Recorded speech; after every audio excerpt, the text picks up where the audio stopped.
부당 합병 관련 혐의로 재판에 넘겨진 이재용 삼성전자 회장에게 검찰이 징역 5년과 벌금 5억 원을 구형했습니다. 이 회장은 제일모직과 삼성물산 합병이 개인 이익을 위한 것이 아니고 사회의 요구에 부응하는 것으로 생각했다고 최후 진술했습니다.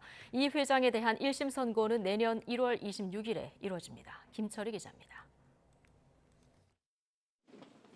경영권 승계 의혹 1심 선고 전 마지막 재판에 출석한 이재용 삼성전자 회장.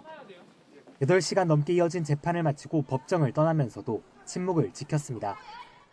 1심 재판 3년 만에 마무리됐는데 소감 한 말씀 부탁드립니다. 혹시 검찰 구형량에 대해서는 좀 어떻게 생각하시나요? 선고 결과 어떻게 예상하시나요?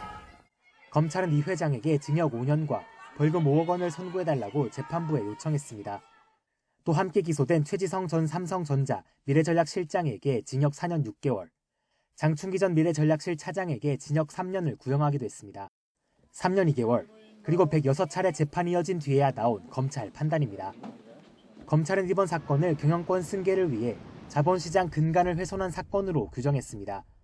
그러면서 이 과정에서 삼성이 위법행위를 동원했다고 질타하기도 했는데 힘들게 쌓아 올린 자본시장과 회계 구조 등에 대한 신뢰를 1등 기업 삼성이 해쳤다고도 했습니다. 이 회장 변호인 측은 범죄를 저지른 게 맞는지 엄정하게 판단해달라고 재판부에 요청하며 물러서지 않았고 합병이 삼성물산과 주주들에게 이익이 됐으며 시장 반응도 긍정적이었다고 강조했습니다.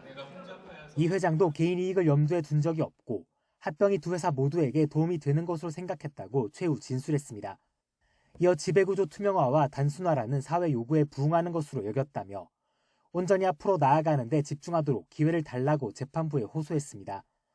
이 회장은 지난 2015년 삼성물산과 제일모직 합병 과정에서 위법하게 관여한 혐의 등으로 2020년 9월 재판에 넘겨졌습니다.